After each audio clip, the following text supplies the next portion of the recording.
जब दुनिया में पैसे का कॉन्सेप्ट नहीं था तब हम सिर्फ एक्सचेंज करते थे, एक चीज के बदले दूसरी। इसे कहते हैं बार्टर सिस्टम। जैसे एक किसान अपना अनाज देता है, बदले में मछली या कपड़े लेता है। बार्टर सिस्टम इंसान की सबसे पहली ट्रेडिंग टेक्निक। यहाँ कोई पैसा नहीं था, सिर्फ एक सिंपल रूल, चीज के बदले चीज। लेकिन इस सिंप्लिसिटी के पीछे छुपा था एक ऐसा चैलेंज जिसने पूरी इकोनॉमी को स्लो, इनएफिशिएंट और कभी-कभी ऑलमोस्ट इम्पॉसिबल बना दिया। इस चैलेंज का नाम है डबल कोइंसिडेंस ऑफ वांट्स। एक और प्रॉब्लम थी, वैल्यू का मैच ना होना। एक बकरी के बदले कितना राइस या एक बर्तन के बदले कितना दूध, हर चीज की वैल्यू सब्जेक्टिव थी, कोई स्टैंडर्ड नहीं था। और कुछ चीजें पेरिशेबल थीं, यानी दूध, सब्जी, फल जल्दी खराब हो जाती थी। अगर ट्रेड टाइम पे नहीं हुआ तो वो चीज बेकार हो गई।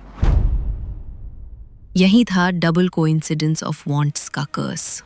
एक ऐसी रुकावट जिसे निकलने के लिए इंसान को एक नई सोच, एक नया सिस्टम चाहिए था। और वही था पैसा का जन्म।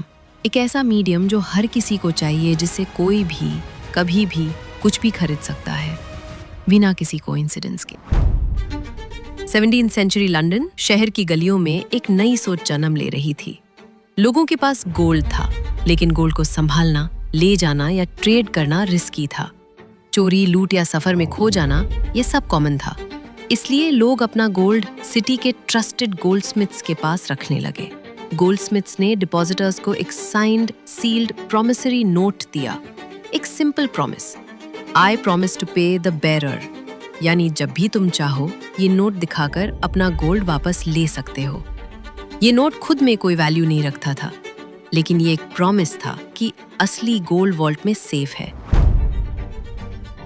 तो गोल्डस्मिथ्स ने सोचा, क्यों ना कुछ एक्स्ट्रा नोट्स इशू किए जाएं, जो असली गोल्ड से बैक ना हो, बल्कि सिर्फ एक प्रॉमिस हो। और फिर उन्होंने एक्स्ट्रा नोट्स लोन के रूप में देना शुरू किया, इंटरेस्ट के साथ। यानी मार्केट में नोट्स ज्यादा हो गए, गोल्ड उतना ही रहा। और यही था फ्रैक्शनल रिजर्व बैंकिंग का पहला वर्जन।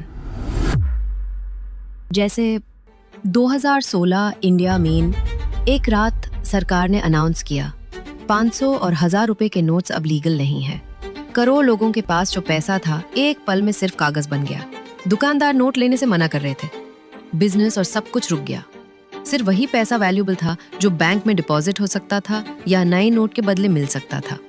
तो मनी का सच ये है, जब तक लोगों को ट्रस्ट है, मनी वैल्यूएबल है।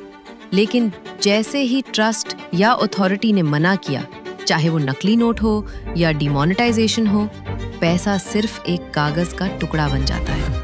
बैंक ये सिर्फ एक बिल्डिंग नहीं, ये पूरी इकोनॉमी का हार्ट बीट है।